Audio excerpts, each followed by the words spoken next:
Tanggal 7 Maret, hari ke-67. Refleksi dan penyembahan.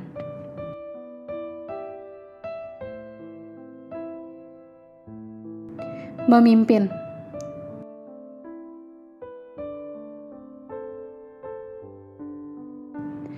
Berhati-hatilah jika Anda berpikir Anda memimpin orang, mereka mungkin yang mengarahkan Anda.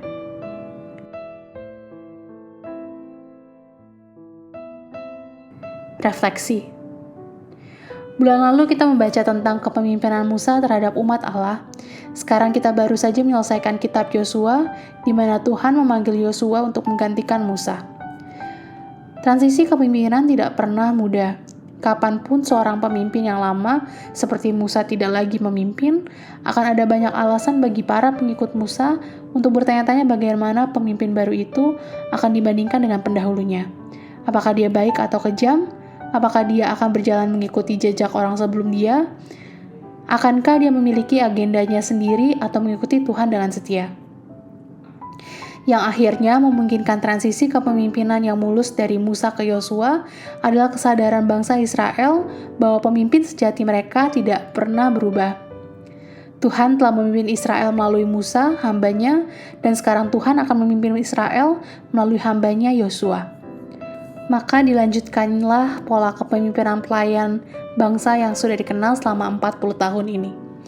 Setelah mereka ditinggalkan oleh Musa, Yosua memimpin bangsa ini menyeberangi sungai Yordan yang arus airnya mengalir dengan deras dan dapat melenyapkan serta memulai kampanye selama 7 tahun untuk menaklukkan dan mengusir penduduk tanah perjanjian. Dari total 31 pertempuran, Yosua hanya mengalami kekalahan 1 pertempuran.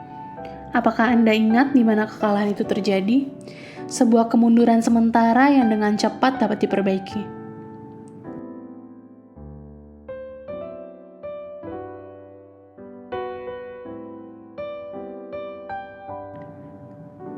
Adorasi.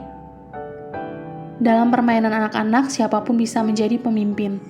Misalnya, seperti dalam permainan mengikuti pemimpin, setiap orang dapat bergantian menjadi pemimpin. Tapi bagaimana dengan kepemimpinan di rumah ibadah? Siapakah pemimpinnya? Apakah pemimpin dibentuk atau dilahirkan? Dan bagaimana Anda tahu kapan Anda memiliki kualifikasi untuk suatu kepemimpinan? Terlepas dari peran kepemimpinan atau menjadi pengikut, Anda saat ini dalam keluarga Allah, menjadi pemimpin rohani adalah ambisi yang perlu mendapatkan lebih banyak tanggung jawab. 1 Korintus 3 ayat 1. Tapi memang kepemimpinan rohani bukanlah untuk semua orang. Sesungguhnya persyaratan yang ditetapkan dalam 1 Timotius 3 dan Titus 1 mungkin akan mengejutkan Anda. Persyaratan ini tidak ada hubungannya dengan kekayaan pribadimu, derajatmu, atau jumlah kenalan sosialmu. Kepemimpinan rohani ini bukan sesuatu yang bisa diperoleh. Ini adalah pengakuan kedewasaan rohani, karakter yang telah terbukti, dan reputasi yang telah Anda kembangkan baik di dalam maupun di luar gereja.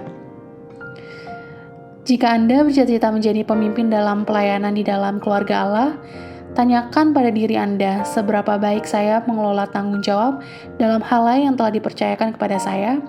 Sudahkah saya mengelola dengan baik tubuh fisik saya, pikiran saya, keluarga saya, sumber daya saya, lidah saya, reputasi saya? Apakah saya ramah, dapat mengajar, dewasa, layak dihormati, dapat mengendalikan diri, jujur dalam semua urusan saya? Jika jawaban atas pertanyaan-pertanyaan ini adalah ya, maka peran kepemimpinan rohani mungkin sesuai untuk Anda.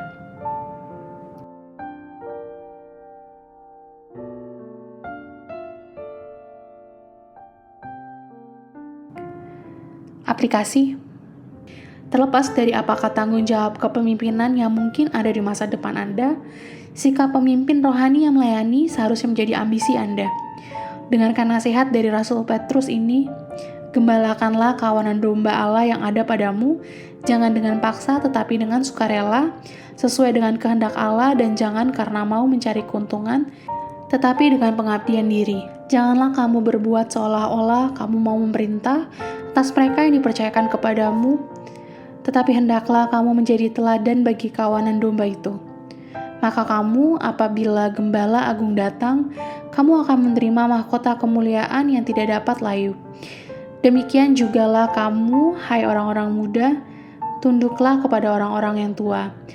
Dan kamu semua, rendahkanlah dirimu seorang terhadap yang lain, sebab Allah menentang orang yang congkak, tetapi mengasihi orang yang rendah hati. 1 Petrus pasal 5 ayat 2-5. Hamba seperti di atas itulah pimpinan yang Tuhan cari.